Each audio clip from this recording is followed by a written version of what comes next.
Good morning all of you.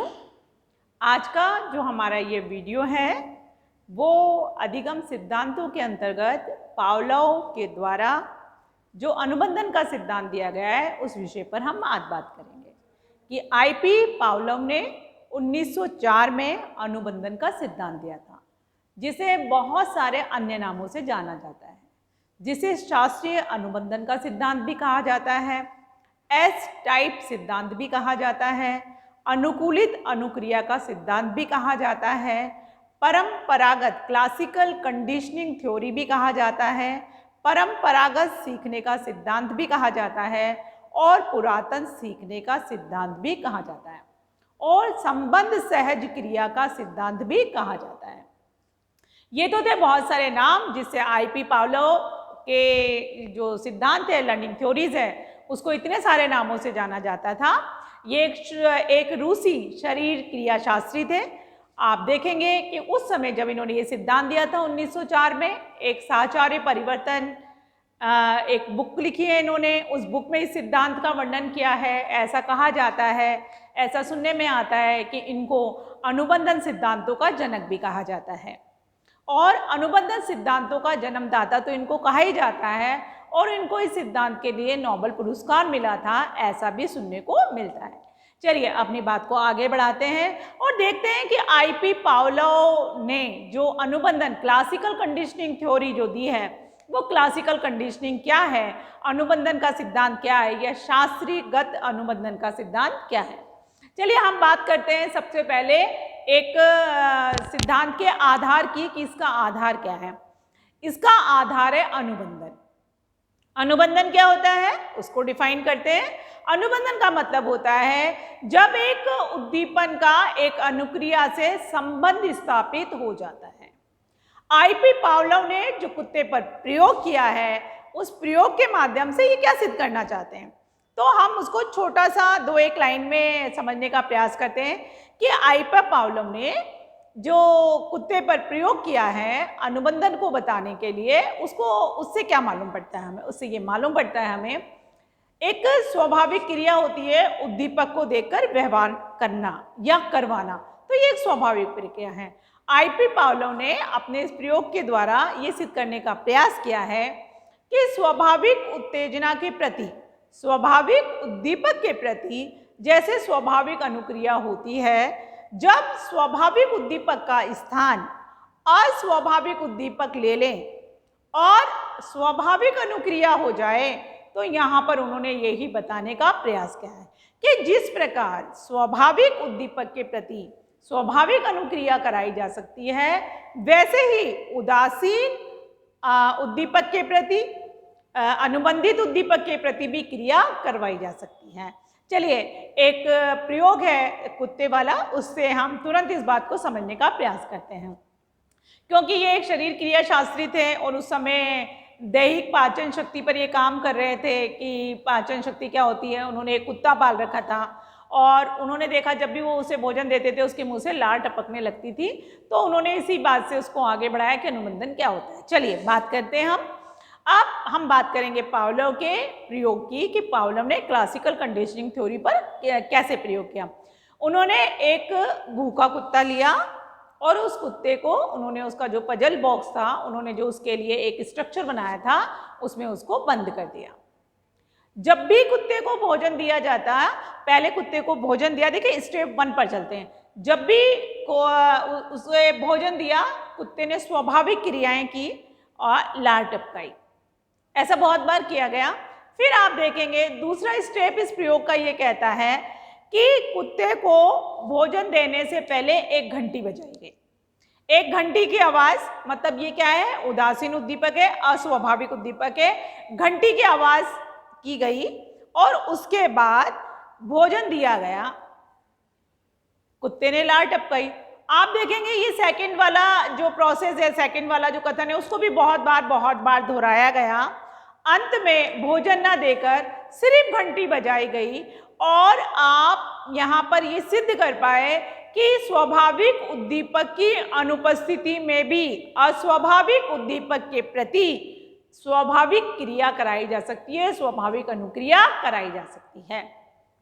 कुत्ते ने सिर्फ घंटी, मतलब कुत्ते ने क्या कर लिया, भोजन का संबंध घंटी से स्थापित कर लिया, घंटी का संबंध भोजन से स्थापित कर लिया। तो जैसे ही घंटी बजी उसने लार टपकाना शुरू कर दिया। तो चलिए अब हम यहाँ पर बात करेंगे कि किस तरह से उन्होंने अपने प्रयोग के माध्यम से हमें समझाने का प्रयास किया है। अच्छा, ये अनुबंधन जो है, तो ये अनुबंधन कितने प्रकार का होता है, तो हम बात करेंगे कि अनुबंधन जो आपके कोर्स में है उसमें दे रखा है कि अनुबंधन को हमने यहाँ पर 4 प्रकार हमने उसके मुख्य यहाँ पर लिए हैं। सबसे पहला लिया है हमने समक्षणिक, जिसको हमने इंग्लिश में बोला है साइमल्टेनियस।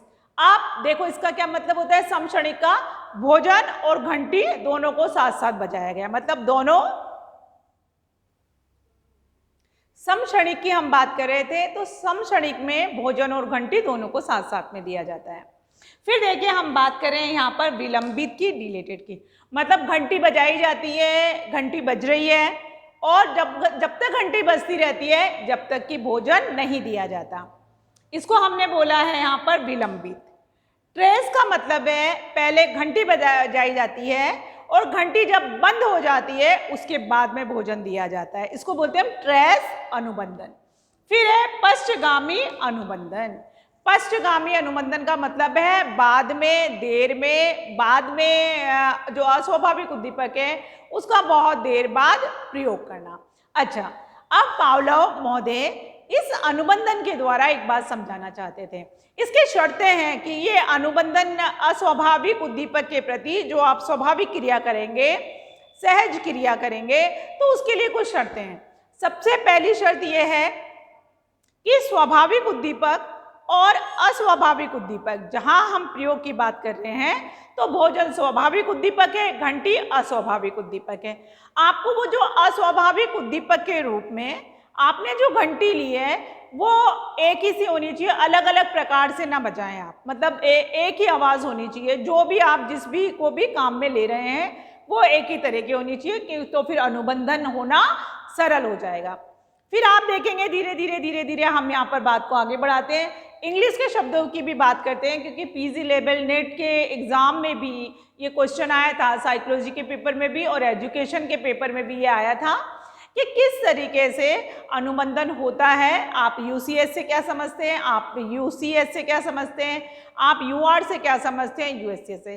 तो सबसे पहले हम यहाँ पर चलते हैं व्हाइट बोर्ड की ओर, और यहाँ पर आप देखेंगे हमने लिखा है उद्दीपन अनुक्रिया निम्न प्रकार से होती है। देखिए कितने प्रकार से होती है। सबसे पहले स्वाभाविक उद्दीपक, उसको हमने इंग्लिश में क्या बोला है, यूसीएस। यू का मतलब अनकंडीशनल स्टिमुलस, क्या है हमारा यहाँ पर इस प्रयोग में, भोजन।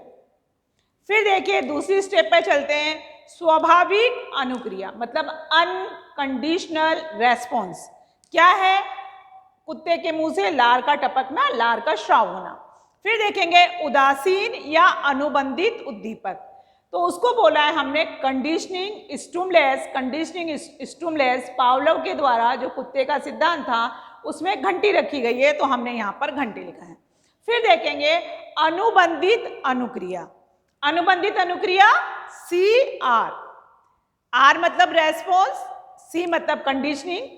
जो कंडीशनल रेस्पॉन्स हमने करवाया मतलब वो लार का श्राव हुआ, लेकिन किसके प्रति हुआ, अस्वाभाविक उद्दीपक अर्थात घंटी के प्रति हुआ। तो यह इन शब्दों का हमें ध्यान रखना है कि क्या इसमें कुछ मुख्य बातें, स्वाभाविक उद्दीपक, अस्वाभाविक उद्दीपक, स्वाभाविक अनुक्रिया और अनुबंधित अनुक्रिया। चलिए अपनी बात को आगे बढ़ाते हैं। पावलोव ने इस प्रयोग के द्वारा यह क्या सिद्ध करने का प्रयास किया, पावलोव ने अपने इस प्रयोग में यह सिद्ध करने का प्रयास किया है कि सीखने के लिए पुनर्बलन होना आवश्यक है, बहुत बहुत आवश्यक है। यदि किसी भी क्रिया को, यदि किसी भी अनुक्रिया को, किसी भी व्यवहार को यदि पुनर्बलित किया जाता है तो सीखने की गति बढ़ जाती है, या हम बड़े सरल तरीके से अनुबंधन करवा सकते हैं। चलिए फिर हम बात करते हैं, यहाँ पर इन्होंने अनुबंधन के लिए 2 शब्दों का प्रयोग किया है अपने सीखने का। जैसे हमने थॉर्नडाइक का संबंधवाद का सिद्धांत पढ़ा था, तो हमने एक वहाँ पर वाक्य पढ़ा था जिस पर सारा सिद्धांत बहस था। हमने वो वाक्य पढ़ा था कि सीखना संबंध स्थापित करना है, और ये संबंध स्थापित करने का कार्य मनुष्य का मस्तिष्क करता है। तो यहाँ पर जब हम बात करते हैं पावलोव के सिद्धांत की, तो वहां पर कहते हैं सीखना एक अनुकूलित अनुक्रिया है। तो अनुकूलित अनुक्रिया कैसे होती है, अनुकूलन कैसे हो जाता है, अनुकूलन अर्थात अनुबंधन कैसे हो जाता है, तो उन्होंने यहाँ पर दो शब्दों पर जोर दिया है। कौन कौन से दोनों शब्दों को उन्होंने बताया है, तो देखेंगे आप यहाँ पर उन्होंने एक शब्द लिया है समीपस्थ, आप व्हाइट बोर्ड पर देख पा रहे होंगे समीपस्थ। दूसरा शब्द लिया है उन्होंने साहचर्यवाद। जो पावलोव हैं, पावलोव के सिद्धांत को साहचर्यवाद का सिद्धांत भी कहा जाता है। देखिए समीपस्थ में क्या कहा है उन्होंने कि दो घटनाओं का एक ही क्रम में लगातार पुनरावृत्ति होती है तो इसको समीपस्थ। यहाँ पर ऐसा ही हुआ, घंटी और भोजन दोनों को बिल्कुल पास पास में, बिल्कुल समय समय पर उसको उतने ही अंतराल में निश्चित में उसको बजाया गया। इससे उसका अनुबंधन, भोजन का अनुबंधन कुत्ते ने घंटी से कर लिया और अब उसका अनुबंधन किससे हो गया, घंटी से हो गया। फिर देखेंगे साहचर्यवाद। तो साहचर्यवाद का मतलब है एक उद्दीपन और अनुक्रिया के बीच जब एक संबंध स्थापित हो जाता है तो हम उसे बोलते हैं कि साहचर्य स्थापित हो गया। जो पावलोव का सिद्धांत है जिसको इतने नामों से जाना जाता है तो उसे साहचर्यवाद के सिद्धांत के नाम से भी जाना जाता है। चलिए अब हम बात करेंगे हमारे अगले वीडियो में कि दैनिक जीवन में इसका क्या प्रयोग है, कक्षा शिक्षण में इसका क्या प्रयोग है, अनुकूलित अनुक्रिया जो है, अनुबंधन जो है, उसको प्रभावित करने वाले कौन कौन से कारक हैं और जो अनुबंधन है उसके समान संप्रत्यय कौन से हैं। लगातार हमसे जुड़े रहने के लिए बहुत बहुत धन्यवाद।